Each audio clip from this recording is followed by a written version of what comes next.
Halo semua, Assalamualaikum warahmatullahi wabarakatuh. Kali ini saya akan mengajak Anda untuk melihat caranya mencari pekerjaan yang punya LMAE. LMAE itu apa? LMAE itu adalah Labor Market Impact Assessment.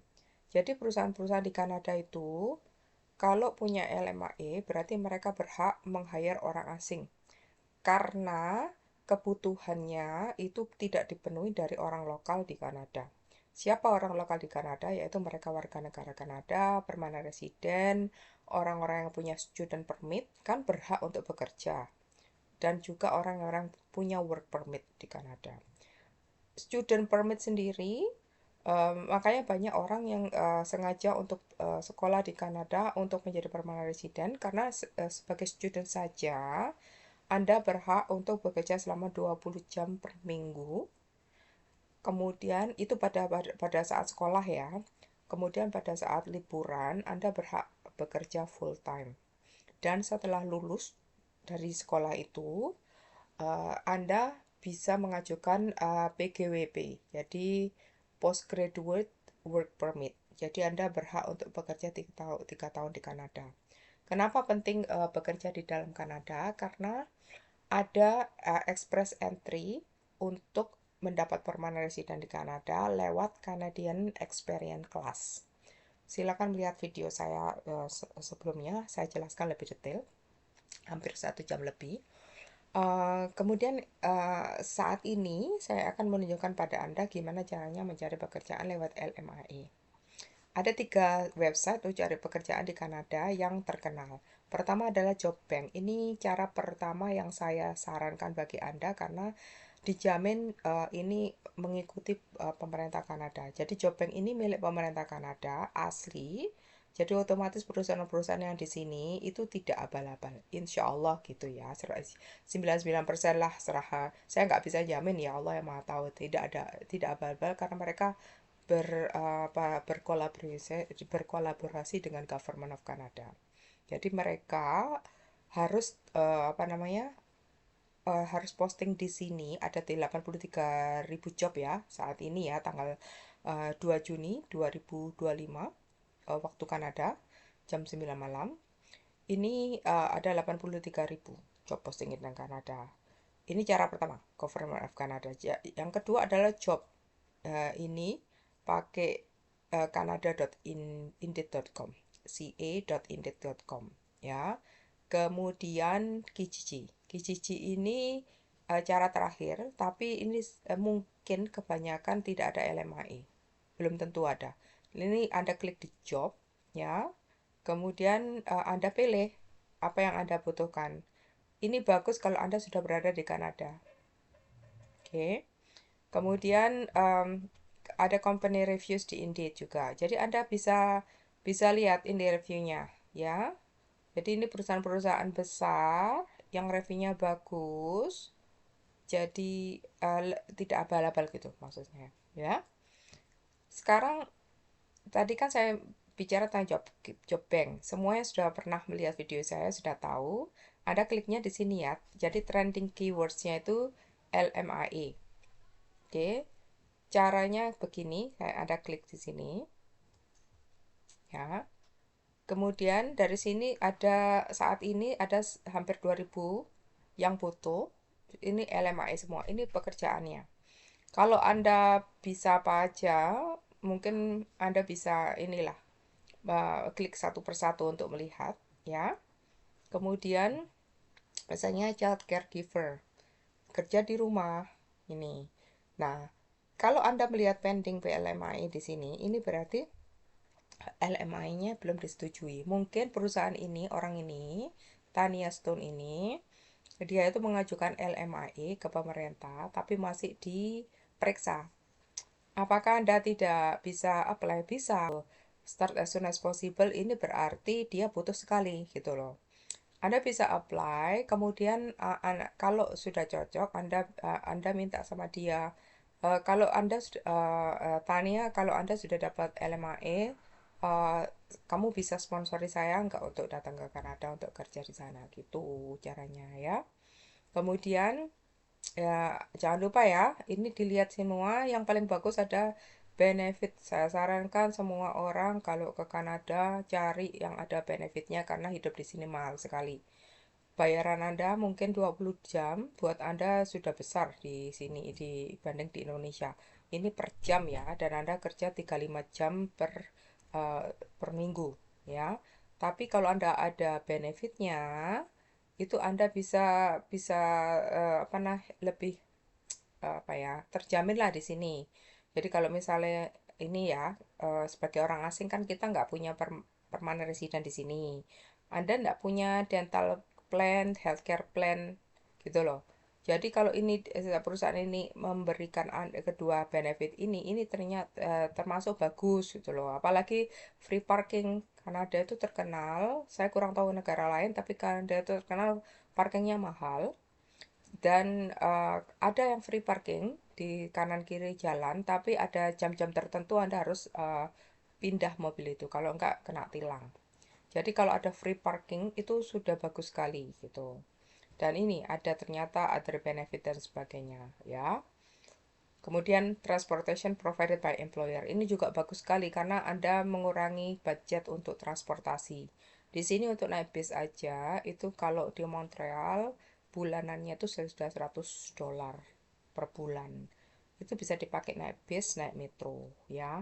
Kan lumayan kalau Anda dapat ini, dapat transportasi. Jadi diantar ke apa? Ke rumahnya ini private-nya home-nya ini eh, apa klien anda kan anak kecil gitu ya. Em, jadi tadi ada 3 cara ya, sekarang saya mau tunjukkan sesuatu yang sangat menarik. Anda cari lmie.ca. Ini website yang bagus sekali untuk mencari pekerjaan yang punya LMAE ya. Jadi Anda lihat ini ada banyak sekali, ini job-jobnya sekarang yang lagi online ini saat ini. Anda bisa klik view all jobs ya. Ini di Alberta, $19 per jam, sales supervisor, child caregiver ya. Ini tadi orangnya sama, Tanya Stone ya. Kita klik aja, mungkin sama ya ini. Ya, ini masih pending sama tadi. Tapi ini lebih lebih lengkap ya dari bukan lebih lengkap, lebih mudah untuk dilihat karena ini tadi kalau yang di sini kan Anda harus klik dulu ya. Ya, ini semua ya. Tapi kalau di sini ini langsung kelihatan. Oh, cuman English dan Anda tidak perlu diploma, bisa jadi childcare ini di Ontario. Tuh. Di mana? Di North York, Ontario. Oke. North York, Ontario itu di mana? Jadi Anda tuh kalau kerja tuh jangan sekedar terima kerja, Anda harus tahu di mana. Apakah jauh dari kota? Ternyata di daerahnya di daerah kota. Oke, bagus sekali. Berarti di kota. Kenapa kota itu bagus? Karena dekat dengan mana-mana. Kalau Anda mau belanja, mau jalan-jalan, itu mudah. Naik bis itu mudah gitu. Kalau di luar kota itu mau nggak mau punya mobil kalau di Kanada. Nggak, di sini nggak ada bemo ya, nggak ada becak ya, nggak ada transportasi umum kecuali bis sama ini metro. Nah, metronya itu biasa di dalam kota tuh. Jadi makanya penting untuk diketahui gitu ya.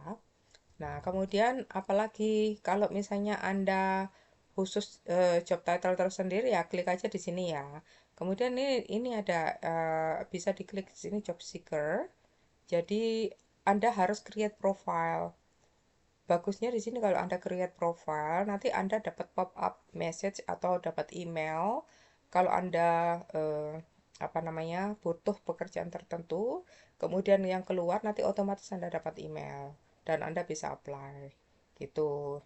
Jadi ini cara yang paling ini ya, yang paling bagus ya, LMAE ya, jangan lupa ya. Dan ini website bagus sekali.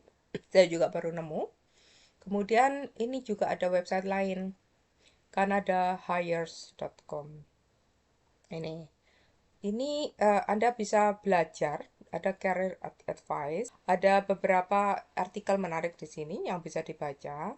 Tapi yang mau saya tunjukkan adalah ini yang sangat-sangat menarik sekali. Ternyata dia punya list perusahaan-perusahaan yang saat ini punya LMI. Gitu. Jadi Kalau Anda mau langsung to the point, cari aja di sini. Kemudian Anda apa namanya? Selidiki ya. Jangan lupa selalu selidiki. Dari misalnya Anda lihat ini bagus nih, Amazon. Amazon itu biasanya tapi mungkin occupationnya anu ya, engineers ya, software engineers. Mungkin ada teman-teman yang bisa software engineer gitu. Berarti bisa kerja di Amazon British Columbia.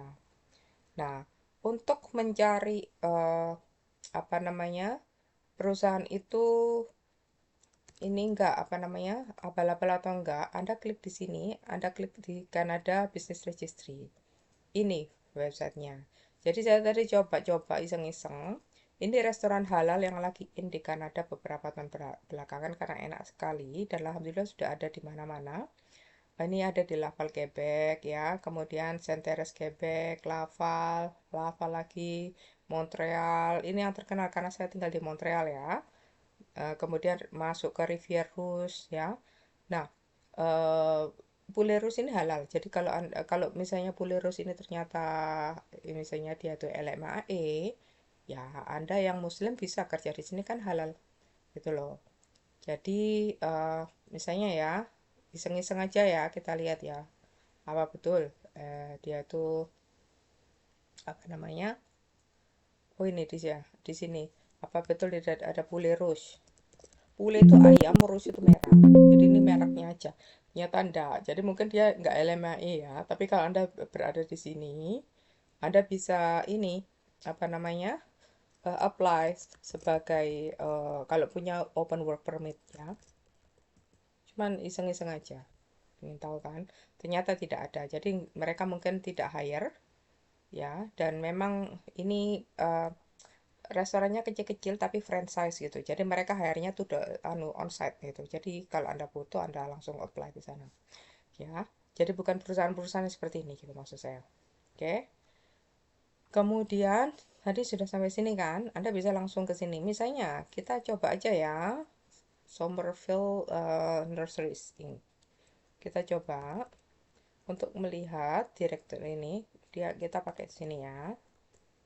Perusahaan ini eksis. Jadi bukan abal-abal. Dan terdaftar di mana? Di sini. Oke, itu pertama. Kalau Anda ke Quebec, Anda bisa klik di sini. Nah, nah, kemudian jadi misalnya tadi ya, saya rasa tidak karena dia di mana? Di Ontario, jadi tidak ada. Oke. Kemudian, kalau Anda khawatir apakah perusahaan ini pernah dilaporkan, ternyata tidak ada. Lihat, zero. Sebab kalau ada di sini, perusahaan itu ada di salah satu sini, hati-hati itu red flags. Lebih baik mundur daripada Anda kejeblok gitu. Jadi ini adalah perusahaan-perusahaan yang kena denda dari pemerintah Kanada dengan berbagai alasan. Ini dia. Alasan-alasannya bisa diklik di sini. Misalnya 15. Dia itu ternyata bisnisnya itu dia itu apa namanya? Dia itu hire orang, orang asing, tapi padahal dia misalnya dia mintanya live-in caregiver, tapi dia hire orang asing untuk bekerja lain. Itu kalau ketahuan tidak boleh.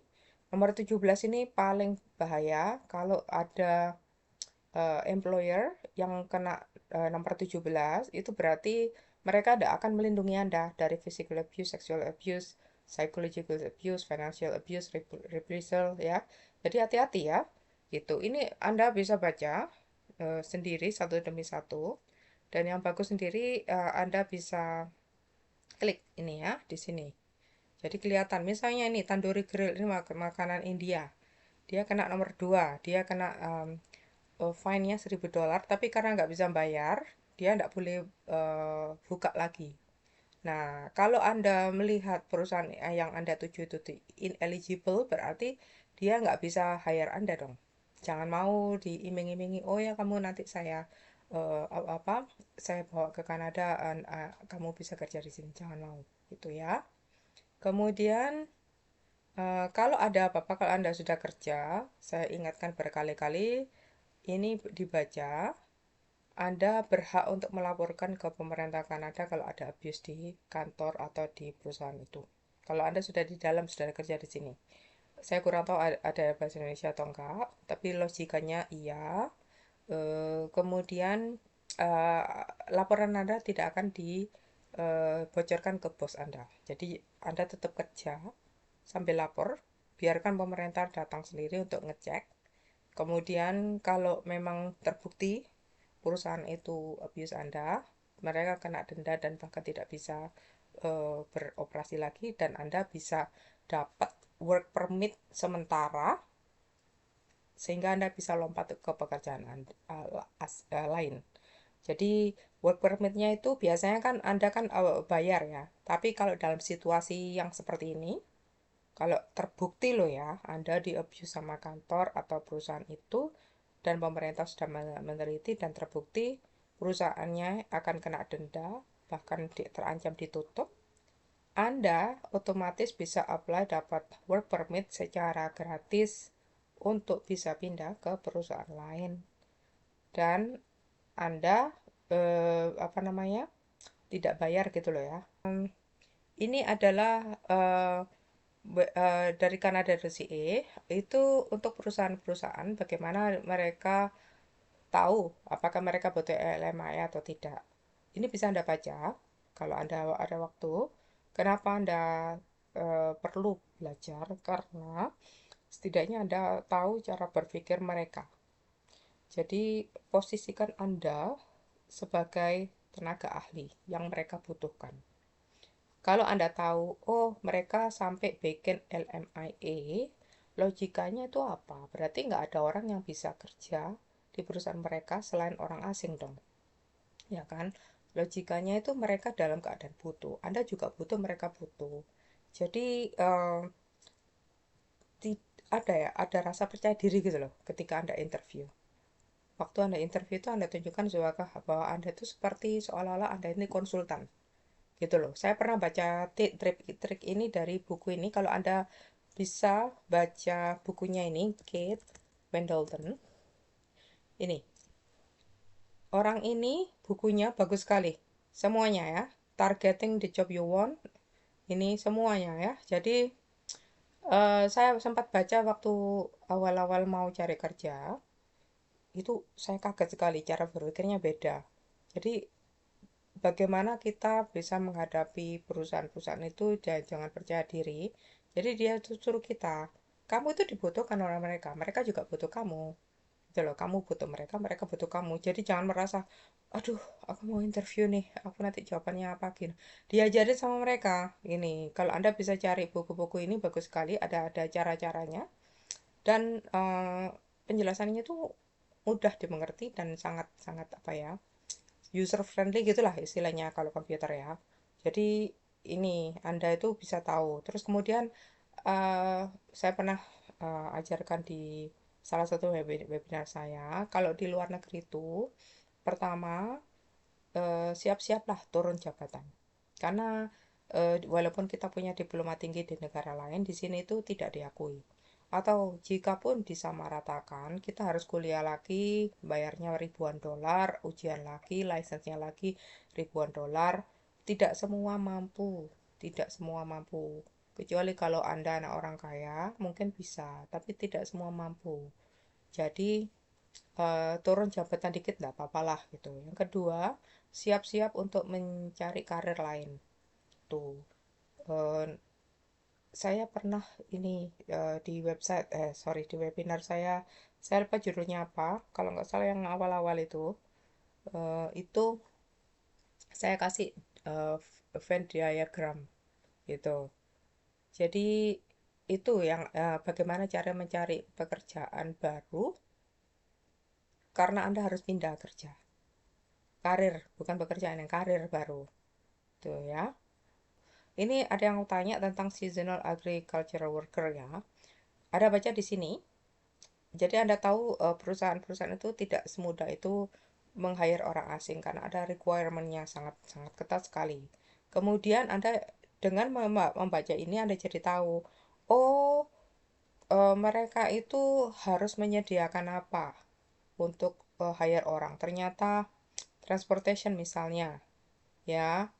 Kemudian ini, employer must always arrange and pay for the round trip transportation of the temporary foreign worker. Jadi untuk kerja ini Anda harus dibayar, dikasih round trip transportation. Termasuk apa? Transportation includes travel to and from the other place of work in Canada and their country of residence. Bayangkan ini.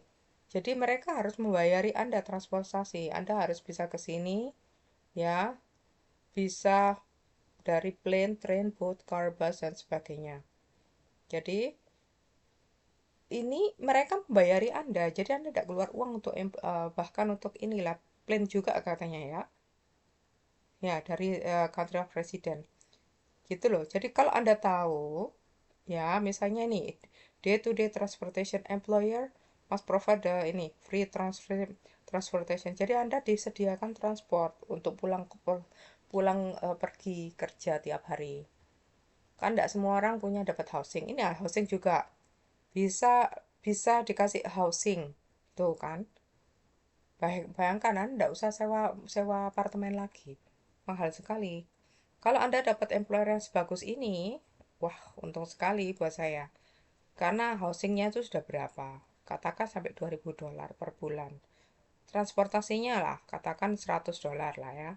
Nggak begitu mahal. Tapi kalau di luar kota, kalau cuman $100 ya kurang dong. Kita perlu jamnya, perjalanannya pulang pergi. Itu kan harus dipikir gitu loh.